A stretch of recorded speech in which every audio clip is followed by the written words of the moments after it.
जय हिंद। कैसे आप सभी? आई होप अच्छे होंगे।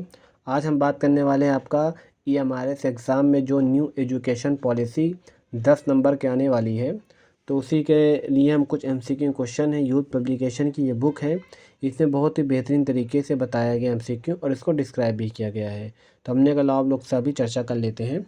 तो आज जो पहला क्वेश्चन है आपका कि राष्ट्रीय शिक्षा नीति 2020 के अनुसार किस वर्ष तक व्यावसायिक शिक्षा सहित उच्चतर शिक्षा में सकल नामांकन अनुपात, ठीक है ना, जो आपका सकल नामांकन अनुपात है जो 50% है, वो उच्च शिक्षा में कब तक पहुंच जाएगा। मतलब सकल नामांकन अनुपात 50%, कहाँ भैया? उच्च शिक्षा में कब तक पहुंचने का जो लक्ष्य रखा गया है वो आपका लक्ष्य रखा गया आपका 2035 में रखा गया है। यह क्वेश्चन आपका देख लीजिए, EMRS PGT का है, देख लीजिए। राष्ट्रीय शिक्षा नीति 2020 के अनुसार व्यावसायिक शिक्षा सहित उच्चतर शिक्षा में सकल नामांकन अनुपात 50% तक वर्ष 2035 से रखने का लक्ष्य रखा गया है।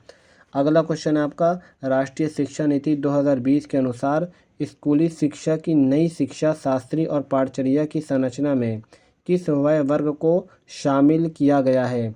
तो आपको पता है 3 से 18 वर्ष। क्यों 3 से 18 वर्ष? तो 3 से 18 वर्ष इसलिए शामिल किया गया है क्योंकि आपको ये बताया है कि इसका जो मॉडल है ना, तो इसका जो मॉडल तैयार किया गया न्यू एजुकेशन पॉलिसी का, वो मॉडल आपका है 5+3+3+4। तो कितने हो गए आपका? 5×3 = 8, 8×3 = 11, 11×4 = 15। तो मतलब 15 साल की टोटल शिक्षा, और बच्चा का भी एडमिशन लेगा 3 साल में, ठीक है ना, जो कि पहले आंगनवाड़ी पढ़ेगा 3 साल, उसके बाद आपका 2 वर्षीय 1-2 उसमें पढ़ेगा, ये हो गया 5। फिर 3 जो दिया था 3, वो 3 अगले में पढ़ेगा, फिर 3 अगले में, फिर 4 वर्ष उसमें पढ़ेगा। आगे दिया है उसके बारे में डिस्क्राइब करेंगे कि 3 से लेकर आपका 18 वर्ष तक, मतलब यही 3 से 18 वर्ष में टोटल 15 साल की शिक्षा ग्रहण करेगा, मतलब 1 से 12 तक। और जो स्टार्टिंग जो 3 साल है ना, वो आपका आंगनवाड़ी में है, ठीक है। ये आपका दिया ना 5+3+3+4 मॉडल पर आधारित है। इसमें प्रारंभिक बाल अवस्था से लेकर उच्च माध्यमिक शिक्षा तक शामिल किया गया है। अगला क्वेश्चन है आपका अखिल भारतीय उच्चतर शिक्षा सर्वेक्षण 2020-21 के अनुसार उच्च शिक्षा 18 से 23 में जेंडर समता सूचकांक के बारे में निम्नलिखित में से कौन सा कथन सही है। तो इसमें देखिए कई सारे ऑप्शन दिए हुए हैं, उसका जो राइट आंसर होगा वो होगा C नंबर, कि सभी श्रेणियों के लिए उच्चतर शिक्षा में महिलाओं की भागीदारी प्रति 100 पुरुष पर 105 है। मतलब उच्च शिक्षा में हमारी जो महिलाएं हैं ना, वो पुरुष से ज़्यादा पढ़ रही हैं, मतलब उनका नाम दाखिल हुआ है। अगर 100 पुरुष उच्च शिक्षा में पढ़ रहे हैं तो महिलाएं कितनी? 105 हैं। जैसा कि आप यहाँ पे देख सकते हैं कि 18 से 23 आयु वर्ग, मतलब जो बच्चे या बच्चियाँ 18 से 23 वर्ग की हैं, अगर हम पुरुष से कंपेयर करें कितने वर्ष के बच्चों को? 18 से 23 वर्ग के बच्चों को, तो अगर 100 लड़के पढ़ रहे हैं तो 105 लड़कियाँ पढ़ रही हैं, ठीक है। अब आप देख लीजिए अगला क्वेश्चन, परियोजना मूल्यांकन, प्रोजेक्ट अप्रेजल बजट बनाना, या फिर आपको उपलब्धियां और डाटा हैंडलिंग सिस्टम, इसको हम पूरे तरीके से पूरे मतलब एक शब्दों में प्रबंध बोल सकते हैं, किसके अंतर्गत आता है। तो आपको जो प्रबंध आता है ना, समग्र शिक्षा, समग्र शिक्षा के अंतर्गत आपका पूरा ये चीज़ें आ जाती हैं। इन सब का जो एक मैनेजमेंट करता है वो आपका प्रबंध शिक्षा करता है। प्रबंध करता है जो किसके अंतर्गत आता है? आपका समग्र शिक्षा के अंतर्गत आता है। यह रहा आपका एक्सप्लेनेशन जो कि मैंने पहले बताया। अगला क्वेश्चन है राष्ट्रीय शिक्षा नीति 2020 में उल्लेखित पाठचर्या और शैक्षिक ढांचे के अनुसार निम्नलिखित में से कौन सा ग्रेड माध्यमिक स्तर में शामिल है। मतलब सीधे से शब्दों में ये पूछ रहा है कि माध्यमिक स्तर में कौन आता है, तो आपको बता देना 9 से लेकर आपका 12 तक।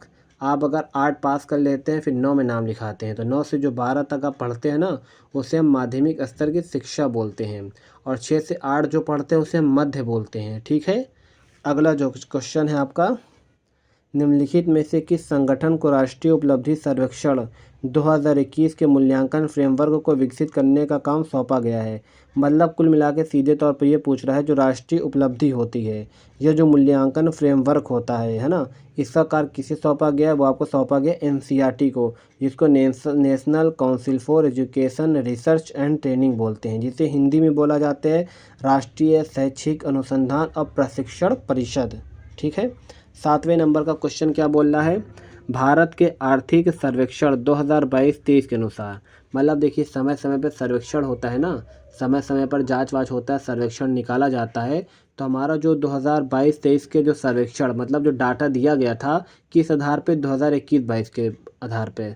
मतलब कैसे, फॉर एग्ज़ाम्पल अगर आप अभी इस टाइम हो तो आपको कोई डाटा निकालना है तो आप 1 साल पहले का निकालोगे ना, क्योंकि 1 साल कंप्लीट हो गया है। जैसे अभी हमारा 2025 कंप्लीट हो जाएगा दिसंबर में, आप क्या करोगे, जाओगे करंट अफेयर की बुक लेने की, भाई 1 साल की करंट अफेयर दे दो, तो जाहिर सी बात है 26 में जाओगे तो आप 2025 की जनवरी से लेकर दिसंबर तक का पढ़ोगे। उसी तरीके से इसने क्या किया था, जब 2022-23 में ये लोग पहुंच गए ना, तो इन्होंने 21-22 का डाटा निकाला, ठीक है ना।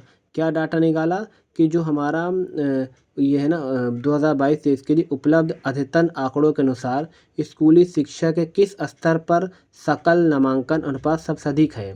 जो सकल नामांकन अनुपात सबसे ज़्यादा किस स्तर पे है, मतलब सबसे ज़्यादा किन बच्चों में सकल नामांकन अनुपात है, उच्च प्राथमिक, ठीक है ना। उच्च प्राथमिक में आपका अपर प्राइमरी में सकल नामांकन अनुपात सबसे ज़्यादा है। डाटा कब प्रस्तुत किया गया था, 2022-23 में, किस आधार पर, 21-22 में, ठीक है। अगला क्वेश्चन, राष्ट्रीय शिक्षा नीति, इसे बोलते हैं आपका NEP 2020 के तत्वावधान में विकसित किए जा रहे 4 राष्ट्रीय पाठ्यक्रम फ्रेमवर्क निम्नलिखित में से कौन से हैं। देखिए इसमें तो आपको ऑप्शन में दिया हुआ आपका AB, पहला तो दे दिया कौन कौन सा, आपका पहला दिया है स्कूल शिक्षा के लिए NCF। अगर आप स्कूल में पढ़ रहे हैं, कहते नहीं है कि आपकी शिक्षा न्यू एजुकेशन पॉलिसी के तहत चल रही है, तो वही चीज़ है स्कूल शिक्षा के लिए NCF। फिर आता है आपका आरंभिक बाल्यकाल देखभाल और शिक्षा के लिए NCF। जो आपकी अर्ली चाइल्ड एजुकेशन होगी ना, उसका देखभाल भी क्या होगा, न्यू एजुकेशन पॉलिसी के तहत आएगी। दो और है, दो और कौन कौन से देख लेते हैं। ये दोनों तो हमने बात कर ली कि 3 से 8 तक के बच्चों की आरंभिक शिक्षा, ठीक है ना। फिर आते स्कूली शिक्षा के लिए राष्ट्रीय पाठचर्या जो NCF 2020 के तहत हम लोग पढ़ रहे हैं। एक पूछा है आपका शिक्षक शिक्षा के लिए राष्ट्रीय पाठचर्या रूपरेखा। शिक्षक मतलब जैसे आप एक टीचर हैं तो आपके लिए भी तो कुछ एजुकेशन होगा ना, तो उसकी भी इसमें बात की गई है। वयस्क शिक्षा, जो वयस्क लोग हैं उनकी शिक्षा की भी बात इसमें की गई है। और एक चीज़ आपको हम बता दें कि जो 2020 की जो न्यू एजुकेशन पॉलिसी है ना, वो किसका स्थान लिया इसने, 1986 का। 1986 का जो एजुकेशन पॉलिसी थी ना, उसी के स्थान पर ये बना है। नहीं तो कुछ लोग कंफ्यूज होकर 2009 मार देते हो, 2009 नहीं है, बल्कि NEP 1986 के जो था उसी का रिप्लेस किसे किया गया, 2020 का। शायद ये क्वेश्चन आपको आगे देखने को मिल सकता है। आगे क्या बोला है, किस दस्तावेज ने बहुभाषावाद और भाषा की शक्ति की बात की है। मतलब उसमें ये बोला गया है कि बहुभाषावाद मतलब कई सारी भाषाओं को बढ़ावा देना। अभी नहीं कि सिर्फ अंग्रेजी में पढ़ाए जा रहे हो, अभी नहीं केवल हिंदी में पढ़ाए जा रहे हो, ऐसा कुछ नहीं है। इसमें क्या बात की जाता है, न्यू एजुकेशन पॉलिसी 2020 कि हमें बहुभाषावाद को बढ़ावा देना है, ठीक है ना। हम हर तरीके की भाषा बच्चों को आनी चाहिए। प्रारंभिक शिक्षा किस में देनी चाहिए, उसकी मातृभाषा में। मातृभाषा क्या होती है, जो हम लोग बोलते हैं, जैसे तेलुगु वाला बच्चा तेलुगु बोलता है, हिंदी बोलते हैं, कोई भोजपुरी बोलते हैं, उसकी मातृभाषा होती है। 10वां क्वेश्चन है, फिलहाल के लिए आज हम 10वीं क्वेश्चन के बारे में बात करेंगे, कल हम 15 ले लेंगे, 20 ले लेंगे, ठीक है। तो आगे क्या है आपका, राष्ट्रीय शिक्षा नीति 2020 के अनुसार विद्यालय में कक्षा 5 तक शिक्षा का माध्यम होना चाहिए। ये देखो कि जो कक्षा 5 तक मतलब कोई बच्चा है 5 तक पढ़ रहा है तो उसकी भाषा क्या होनी चाहिए, उसकी भाषा होनी चाहिए आपका मातृभाषा या प्रादेशिक भाषा। अब ऐसा नहीं कि बच्चा 1 में एडमिशन लिया, तुम उसको अपन भाई मातृभाषा सिखा अपने माता पिता से, आना जाना खाना पीना जो भी है उसकी मातृभाषा है जो बोल रहा है। अब उसको तुम अंग्रेजी भाषा थमा दो, क्या जाने क्या होता है। भाई बेसिक चीज़ जानेगा, पहले ABCD जानेगा अंग्रेजी भाषा का, तब धीरे धीरे जानेगा ना। तो पहले हम क्या करेंगे, बच्चों को मातृभाषा में पढ़ाएंगे। फिलहाल के लिए अब इतना ही का, आगे एक वीडियो मैं कल दे दूँगा, ठीक है ना। आप देख सकते हैं कई सारी वीडियोस है। तो धन्यवाद। इसी तरीके की जानकारी या फिर इसी तरीके के लिए हल्की फुल्की जानकारी के लिए हमारे चैनल को लाइक और सब्सक्राइब कीजिए। धन्यवाद।